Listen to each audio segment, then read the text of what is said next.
பனிக்காலத்தில் பறவைகள். ஒரு முறை நாப்பூர் காட்டுல இலையுதிர் காலம் முடிஞ்சு பனிக்காலம் ஆரம்பிச்சிடுச்சு. காட்டுல எங்க பார்த்தாலும் வெண்ணிற பனிகள் பெஞ்சுக்கிட்டே இருந்துச்சு.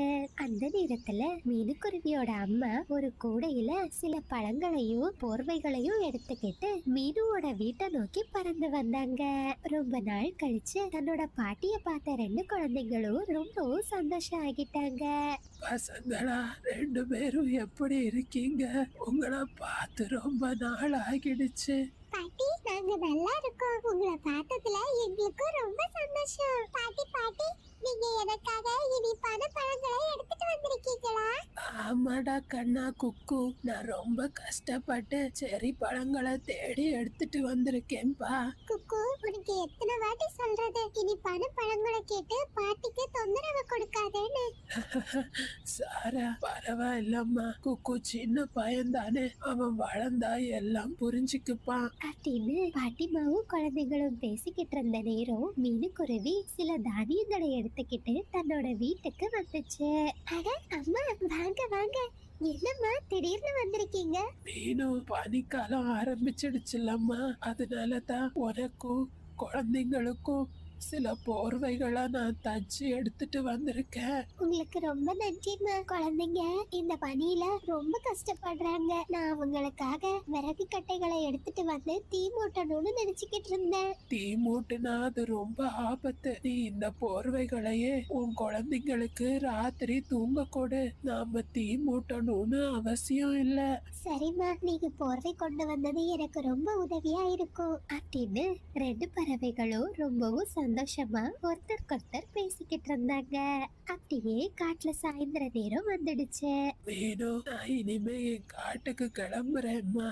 என்னம்மா, இன்னைக்குதான் வந்தீங்க, அதுக்குள்ள கிளம்புறேன்னு சொல்றீங்க? 2 நாள் என் வீட்டுல தங்கிட்டு போங்கம்மா.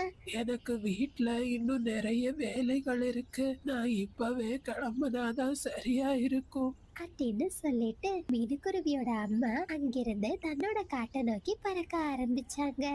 அப்படியே காட்டுல ராத்திரி நேரம் வந்துச்சு. குழந்தைங்க தன்னோட பாட்டி கொண்டு வந்த இனிப்பான பழங்களை ரொம்பவும் சந்தோஷமா சாப்பிட்டாங்க. தான் பாட்டி கொண்டு வந்த போர்வையில ரொம்பவும் கதகதப்பா ராத்திரி நிம்மதியா தூங்கவும் செய்தாங்க. அதே சமயத்துல காலுக்காகவும் ஒரு கொய்யா பழத்தை எடுத்துக்கிட்டு தன்னோட வீட்டுக்கு பறந்து வந்துச்சு. ராணி, நான் ரொம்பவும் கஷ்டப்பட்டு இந்த கொய்யா பழத்தை எடுத்துட்டு வந்திருக்கேன். இது குளிர்காலம், சாப்பாட்டுல நாம ரொம்ப சிக்கனமா தான் இருக்கணும். யாலு, இந்த குளிர்ல நடுங்கி நடுங்கி எனக்கும் ராஜுவுக்கும் தூக்கவே வர மாட்டேங்குது. ஆமாப்பா, இந்த குளிர சமாளிக்கிறதுக்கு ஏதாச்சும் வழி செய்யுங்கப்பா. நீங்க சொல்றதும் சரிதான். நம்ம காட்டுல இப்ப குளிர் ரொம்ப அதிகமா தான் இருக்கு. இதுக்கு ஒரே வழி நம்ம விறகு கட்டைகளால தீ மூட்டுறதுதான். நான் காலையிலேயே போய் நம்ம காட்டுல இருந்து விறகு கட்டைகளை எடுத்துட்டு வரேன் அப்படின்னு அந்த காக்கை குடும்பம் தங்களோட வீட்டுல உட்கார்ந்து பேசிக்கிட்டு இருந்தாங்க. அப்படியே மறுநாள் பொழுது விடிஞ்சது. காட்டுல பனிப்பொழிவு இன்னும் அதிகமாக ஆரம்பிச்சது. மீனுக்குருவி வழக்கம் போல உணவு தேடுறதுக்காக தான் வீட்டுல இருந்து வெளியே பறந்து போச்சு. அதே நேரத்துல குழந்தைங்க ஒரு மரத்தோட கிளையில உட்கார்ந்து விளையாடிக்கிட்டு இருந்தாங்க.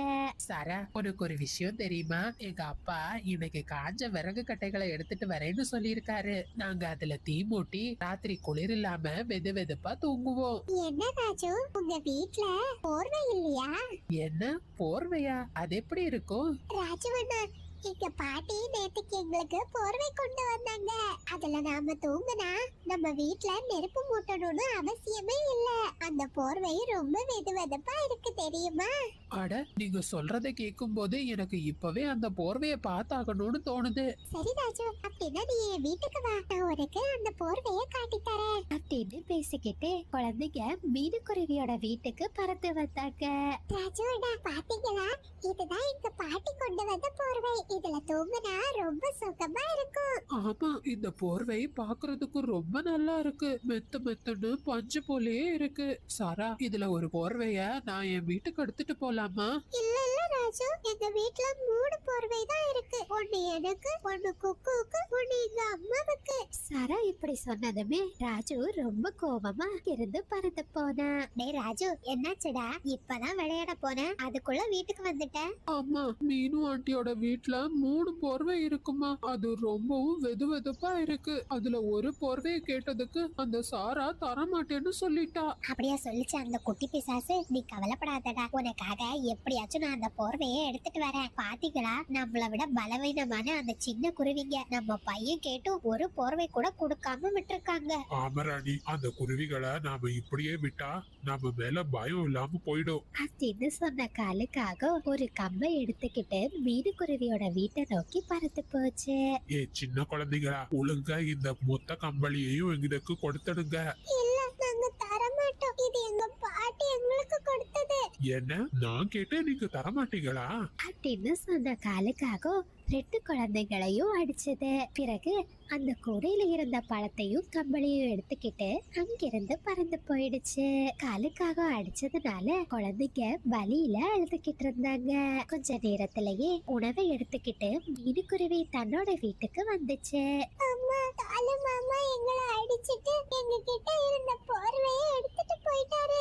மோசமான காகம், சின்ன குழந்தைன்னு பார்க்காம உங்களை எப்படி அடிச்சிருக்கு? அந்த காகம் நம்மளை விட ரொம்ப பலசாலி. அவங்க கிட்ட சண்டை போட்டு நம்மளால ஜெயிக்க முடியாது. குழந்தைகளே, நீங்க கவலைப்படாதீங்க. நான் நாளைக்கு எப்படியாச்சும் உங்களுக்காக போர்வையை கொண்டு வரேன். அன்னைக்கு ராத்திரி காக்கை குடும்பம் அந்த போர்வையை போத்திக்கிட்டு ரொம்பவும் நிம்மதியா தூங்குனாங்க.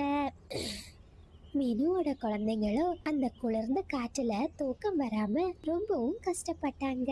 மீனுக்குருவி தான் 2 குழந்தைகளையும் தன்னோட ரெக்கையில அடைச்சபடியே தூங்க வச்சது.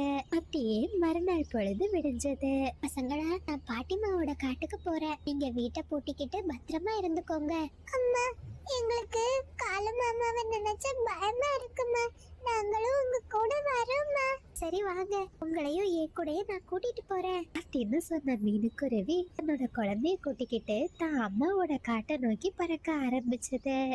ஐயோ மீனு, அது நான் 1 வருஷமா கஷ்டப்பட்டு நெஞ்ச போர்வை. அம்மா, இப்போ நம்ம வீட்ல ஏதாச்சும் பழைய போர்வை இருக்குதா? ராத்திரி குழந்தைங்க குளிர்ல ரொம்ப கஷ்டப்படுறாங்க. என்கிட்ட இப்போ எந்த போர்வையும் இல்ல. கிராமத்துல ஒரு விவசாயியோட வீடு இருக்கு, நீ அவங்க கிட்ட போய் கேட்டு பாரு. சரிம்மா, அப்ப நான் குழந்தைங்களை கூட்டிக்கிட்டு கிளம்புறேன் அப்படின்னு சொன்ன மீனுக்குருவி கிராமத்தை நோக்கி பறந்து போச்சு. அம்மா, என் குழந்தைங்க குளிர்ல ரொம்ப கஷ்டப்படுறாங்க. உங்ககிட்ட ஏதாச்சும் பழைய போர்வை இருந்தா எனக்கு தருவீங்களா? குருவி, கவலைப்படாத. இந்த குளிர்காலம் முடியறது வரைக்கும் நீ என் வீட்டு முன்னாடி இருக்கிற இந்த மரத்திலேயே தங்கிக்கோ. மீனும் குழந்தைகளும் அந்த மரக்கூட்டுக்குள்ள வெதுவெதுப்பான போர்வையில ரொம்பவும் சந்தோஷமா இருந்தாங்க. தினமும் விவசாயியோட மனைவி மீனுக்கும் குழந்தைக்கும் விதவிதமான சாப்பாடுகளை கொடுத்தாங்க. ஒரு நாள் அந்த பக்கமா வந்த காகங்கள் இத பார்த்து ரொம்பவும் பொறாமப்பட்டாங்க.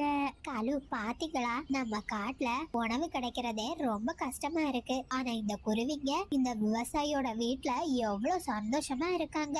ஆமராணி, தினமும் அந்த குருவிகளை மிரட்டி அந்த விவசாயியோட மனைவி கொடுக்கிற சாப்பாட்டை நாம எடுத்துக்கலாம் அப்படின்னு சொல்லிக்கிட்டு காலுவும் ராணியும் மீனுக்குருவியோட கூட்ட நோக்கி பறந்து போனாங்க. ஹே மீனு, இங்க ரொம்ப வசதியா இருக்கியா? ஒழுங்கா தினம் தினம் உனக்கு கிடைக்கிற சாப்பாட்டை எங்களுக்கு கொடுத்துடு, இல்ல உன்னையும் இந்த கூடையும் நாங்க ஒரு பலி பண்ணிடுவோம். காகங்களே, இனிமேலும் நான் உங்களுக்கு பயப்படுவேன்னு நினைக்காதீங்க. திருட, திருட, அம்மா என்ன காப்பாத்துங்க, திருட அப்படின்னு மீனுக்குருவி கத்துனதுமே விவசாயியோட மனைவி வீட்ல இருந்து வெளியே வந்தாங்க. இத பார்த்து பயந்து போன 2 காகங்களும் அங்கிருந்து ஓடி போயிட்டாங்க. ஒரு அழகான காட்டோட நடுவுல ஒரு பெரிய மாமரம் ஒண்ணு இருந்துச்சு. அந்த மாமரத்துல எப்போதுமே குறைவில்லாம நிறைய மாம்பழங்கள் பழுத்த தொங்கிக்கிட்டே இருக்கும். அந்த மாமரத்தோட பக்கத்துல ஒரு தென்னை மரமும் இருந்துச்சு. ஆனா அந்த தென்னை மரம் எப்போதுமே ஒரே ஒரு தேங்காயை மட்டும்தான் கொடுத்துக்கிட்டு இருந்துச்சு. தன்னோட இந்த நிலைமைய நினைச்சு அந்த தென்னை மரம் ரொம்பவும் சோகமா இருந்துச்சு. ஆனா அந்த மாமரமும் எப்போதுமே தென்னை மரத்தோட இந்த நிலைமைய கேலி செஞ்சுக்கிட்டே இருக்கும். கடவுளே, என்னால ஒரு தேங்காய்க்கு மேல வேற எந்த காய்களையும் கொடுக்க முடியலையே. ஹே தென்னை மரமே, நீ ஒண்ணுக்கும் உதவாதவன். என்ன பாரு, என்கிட்ட எப்போதுமே குறைவில்லாத மாம்பழங்கள் பழுத்து தொங்கிக்கிட்டே இருக்கும்.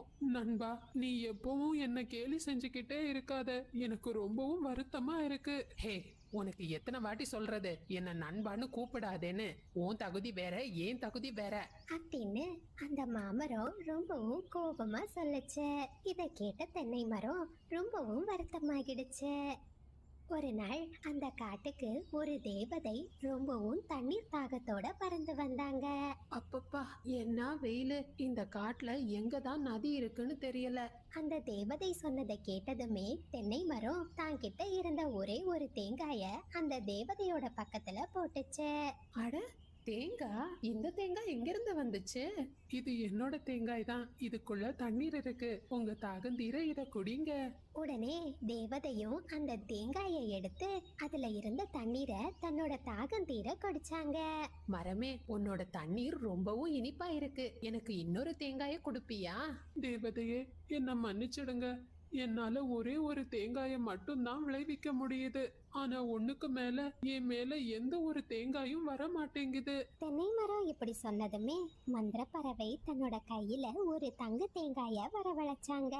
தென்னை மரமே, நான் உனக்கு தங்க தேங்காய கொடுக்கறேன்.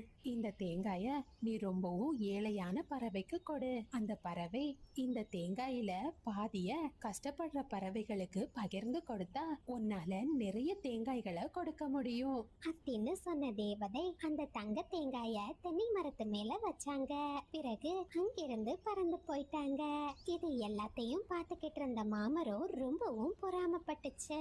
இந்த தென்னை மரம் நிறைய காய்களை கொடுக்க போகுதா? அது நடக்கவே நடக்க கூடாது. என்னோட தந்திரத்தால இந்த தென்னை மரம் எப்போதுமே காய்களை கொடுக்க முடியாதபடி நான் பண்ணிடுவேன். இப்படியே ஒரு 2 நாட்கள் கடந்து போச்சு. ஒரு நாள் ராணிக்காகவும் தண்ணீர் எடுக்கிறதுக்காக ஒரு பானையை எடுத்துக்கிட்டு அந்த பக்கமா பறந்து போச்சு. அப்படி பறந்து போன ராணிக்காகத்தோட கண்களுக்கு அந்த மாமரம் தென்பட்டுச்சு. இந்த மரத்துல எவ்வளவு அழகான மாம்பழங்கள் தொங்கிக்கிட்டு இருக்கு. ஹே காகமே, நான் சொல்றபடி நீ செஞ்சேன்னா உனக்கு தங்க தேங்காய் கிடைக்கும். என்ன, தங்க தேங்காயா? மாமரமே, சொல்லுங்க சொல்லுங்க, நீங்க என்ன சொன்னாலும் நான் அப்படியே செய்யறேன். என் பக்கத்துல இருக்கிற தென்னை மரத்துக்கிட்ட போய் நீ ரொம்பவும் ஏழை பறவை மாதிரி நடி. நீ அப்படி செஞ்சா அந்த தென்னை மரம் உனக்கு தங்க தேங்காய கொடுக்கும். ஆஹா, நல்லா புரியுது மாமரமே, நான் இப்பவே செய்யறேன். அப்படின்னு சொன்ன ராணிக்காகவும் தன்னோட பானைய தென்னை மரத்து முன்னாடி போட்டு உடைச்சத. ஐயோ, எனக்கு என்ன இருந்த ஒரே ஒரு பானையும் உடைஞ்சு போயிடுச்சு. இப்ப நான் என்ன பண்றது? இனிமே நான் எதுல தண்ணி குடிப்பேன்? நான் ரொம்பவும் ஏழை. எனக்கு என்ன எந்த ஒரு காசும் இல்லையே. காகமே, அழாத. உன்னுடைய ஏழ்மைய என்னால போக்க முடியும். அப்படின்னு சொன்ன அந்த தென்னை மரம் ராணிக்காகத்தின் முன்னாடி தங்க தேங்காய போட்டுச்சு. என் கண்ணையே என்னால நம்ப முடியலையே. இது ஒரு தங்க தேங்காய் தான். காகமே, இந்த தேங்காயை விற்று அதுல கிடைக்கிற பணத்துல பாதிய உன்னோட நன்மைக்கு நீ பயன்படுத்திக்கோ. ஆனா மறந்துடாத, மீதி பாதிய நீ ஏழை பறவைகளுக்கு பகிர்ந்து கொடுக்கணும். சரியா?